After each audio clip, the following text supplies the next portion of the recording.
ସଞ୍ଚୟ ଖାତାଧାରୀ ଗ୍ରାହକ ସାବଧାନ, ଏଣିକି ଆକାଉଣ୍ଟରେ ସର୍ବନିମ୍ନ ବାଲାନ୍ସ ନଥିଲେ ଜରିମାନା। ଖବରଟି ଜାଣିବା ପୂର୍ବରୁ ଆପଣ ଯଦି ଆମ ଚ୍ୟାନେଲକୁ ପ୍ରଥମ ଥର କରି ଆସିଛନ୍ତି, ଚ୍ୟାନେଲକୁ ସବସ୍କ୍ରାଇବ୍ କରିବା ସହ ଭିଡ଼ିଓକୁ ବହୁ ମାତ୍ରାରେ ସେୟାର କରିବାକୁ ଜମାରୁ ବି ଭୁଲନ୍ତୁ ନାହିଁ। ସଞ୍ଚୟ ଖାତାରେ ସର୍ବନିମ୍ନ ବାଲାନ୍ସ ରଖିବା ଜରୁରୀ। ଏହା ନ ରହିଲେ ଗ୍ରାହକ ଜରିମାନା ଭରିବେ। କେତେକ ବ୍ୟାଙ୍କ ନିଜର ସର୍ବନିମ୍ନ ବାଲାନ୍ସ ନିୟମରେ ପରିବର୍ତ୍ତନ କରୁଛନ୍ତି।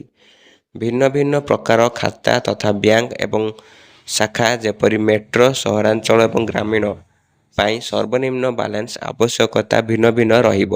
SBI, PNC ଏବଂ କାନାଡା ସମେତ ଅନେକ ବ୍ୟାଙ୍କଗୁଡ଼ିକର ଗ୍ରାହକଙ୍କୁ ଏପ୍ରିଲ 1ରୁ ସହର, ଅର୍ଦ୍ଧ ସହରାଞ୍ଚଳ ଏବଂ ଗ୍ରାମାଞ୍ଚଳ ବିଭିନ୍ନ ଖାତାରେ ବ୍ୟାଙ୍କ ସର୍ବନିମ୍ନ ବାଲାନ୍ସ ରଖିବାକୁ ପଡ଼ିବ। ଏହା ନ କଲେ ଜରିମାନା ଲାଗିବ। ଜରିମାନା ରାଶି ଖାତାରେ ବର୍ଗ ଅନୁସାରେ ଭିନ୍ନ ରହିବ।